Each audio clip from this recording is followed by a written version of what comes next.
Private কারে gas নেওয়ার সময় আগুনে পুড়ে শিশুর মর্মান্তিক মৃত্যু।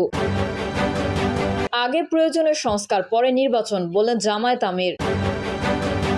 জানাবো বাংলাদেশ প্রসঙ্গে ট্রাম্পের বক্তব্য গণমাধ্যমে ভুলভাবে উপস্থাপন, সমালোচনার ঝড়। এবং সর্বশেষ জানাবো আওয়ামী লীগ নিষিদ্ধ না করলে যমুনা ঘেরাওয়ের হুঁশিয়ারি রাশেদ খানের। এতক্ষণ শুনছিলেন সংবাদ শিরোনাম, এবারে বিস্তারিত। তবে তার আগে অনুরোধ থাকবে আমাদের চ্যানেলটি সাবস্ক্রাইব করে বেল আইকনটি ক্লিক করুন। প্রাইভেট কারে গ্যাস নেওয়ার সময় আগুনে পুড়ে শিশুর মর্মান্তিক মৃত্যু। নারায়ণগঞ্জের রূপগঞ্জে সিএনজি ফিলিং স্টেশনে গ্যাস নেওয়ার সময় প্রাইভেট কারে আগুন লেগে জিহান নামের 4 বছরের এক শিশুর মৃত্যু হয়েছে। শুক্রবার বিকেলে উপজেলার ঢাকা সিলেট মহাসড়কের কর্ণগোপ এলাকায় রংধনু সিএনজি ফিলিং স্টেশনে এই ঘটনা ঘটে। এদিকে মৃত্যুর খবর পেয়ে নিহতের স্বজনরাও ওই ফিলিং স্টেশনের ভাঙচুর চালায়। শিশু জিহানের পরিবারের সূত্র জানা যায়, বিকেলে নিজ বাড়ির রূপসী থেকে শিশু জিহান তার মা ও মামার সাথে প্রাইভেট কার যোগে খালাস বাড়ি নরসিংদীর উদ্দেশ্যে রওনা হয়। এই সময় তাদের বহনকারী প্রাইভেট কারটি গ্যাস নেওয়ার জন্য কর্ণগোপ এলাকায় রংধনু ফিলিং স্টেশনে যায়। এই সময় শিশু জিহান প্রাইভেট কারের ভেতরেই ছিল, তার মা ও মামা বাইরে ছিল। গ্যাস নেওয়ার সময় হঠাৎ গাড়িতে আগুন লেগে যায়। কিছু বোঝার আগেই পুরো গাড়িতে আগুন জ্বলে ওঠে। আগুনে গাড়ির ভেতরে থাকা শিশু জিহান পুড়ে ঘটনাস্থলেই মৃত্যুবরণ করে। এদিকে আগুনে মৃত্যুর খবর ছড়িয়ে পড়লে নিহতের স্বজনরা ওই স্টেশনে ভাঙচুর চালায়। এদিকে প্রাইভেট কারে আগুন লাগার পরপরই ফিলিং স্টেশনের দায়িত্বরত কর্মচারীরা পালিয়ে যায়। ভুলতা ফাঁড়ির অফিসার ইনচার্জ মিজানুর রহমান বলেন, ফিলিং স্টেশনে গ্যাস নেওয়ার সময় প্রাইভেট কারে আগুন লেগে এক শিশুর মৃত্যু হয়েছে। খবর পেয়ে ঘটনাস্থলে পুলিশ পাঠানো হয়। নিহতের মরদেহ উদ্ধার করে ময়নাতদন্তের জন্য নারায়ণগঞ্জ জেনারেল হাসপাতালের মর্গে পাঠানো হয়েছে।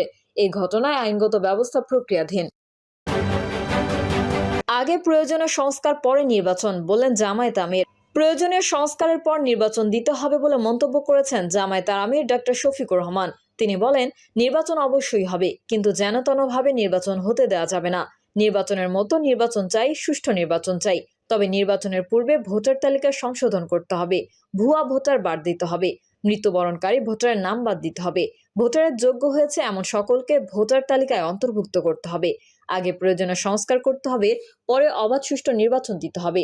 ডক্টর শফিকুর রহমান বলেন, গত 17.5 বছর এদেশের মানুষ ভীষণ কষ্টের মধ্যে ছিল। এই সময়ে অসংখ্য মানুষ খুন, গুম, অপহরণ ও আয়নাঘরের বাসিন্দা হয়েছেন। অনেকে পঙ্গুত্ব বরণ করেছেন। অযথা মামলায় ফাঁসিয়ে অনেককেই জেলে পুরে রাখা হয়েছে।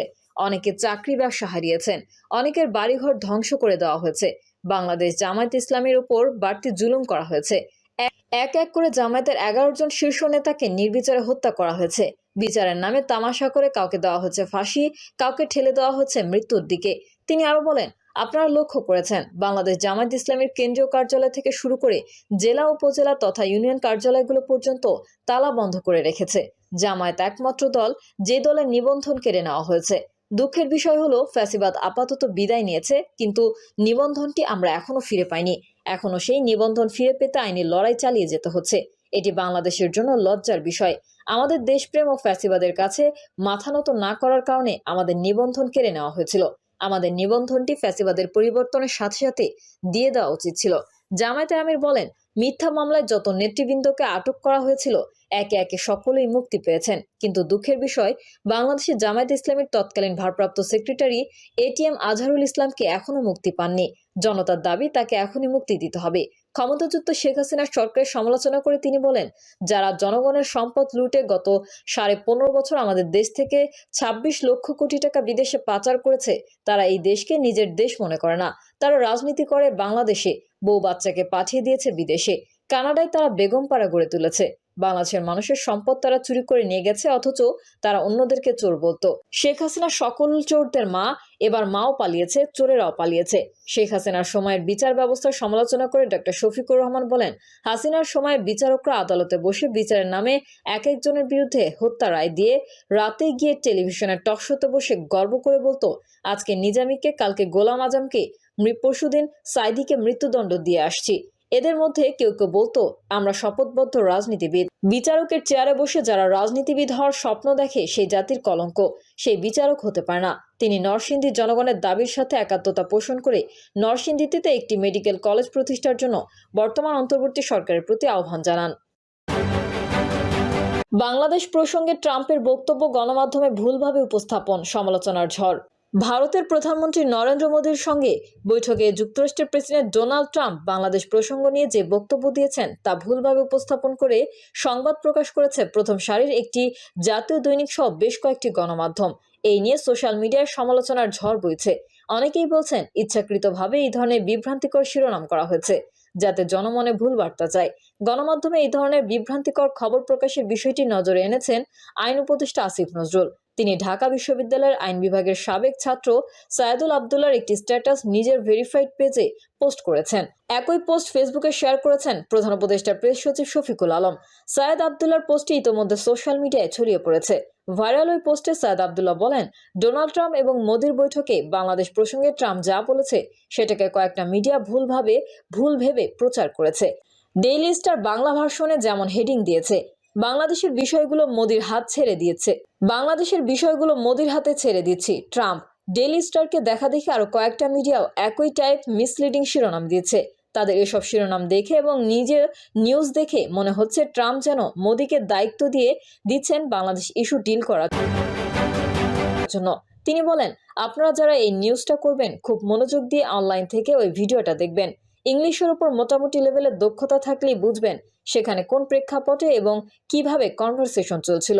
ট্রাম্পকে এক ইন্ডিয়ান সাংবাদিক যে প্রশ্নটা করেছেন তার সামারি হলো, বাইডেন প্রশাসনের সময় বাংলাদেশ রেজিম চেঞ্জ ইস্যুতে আমেরিকার ডিপ স্টেটের ভূমিকা আছে, এ ব্যাপারে আপনার মন্তব্য কি?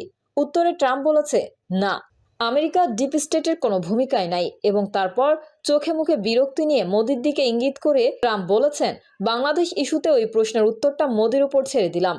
মানে বাংলাদেশ সংক্রান্ত ওই প্রশ্নটার উত্তর মোদিকে দিতে বলেছিলেন ট্রাম্প। এই হলো ঘটনার সামারি। শিরোনামের সমালোচনা করে সায়েদ আবদুল্লাহ বলেন, চিন্তা করেন যারা এই হেডলাইন করছে যে বাংলাদেশের বিষয়গুলো মোদির হাতে ছেড়ে দিচ্ছে, তারা ঠিক কি বুঝে এই শিরোনাম করছে?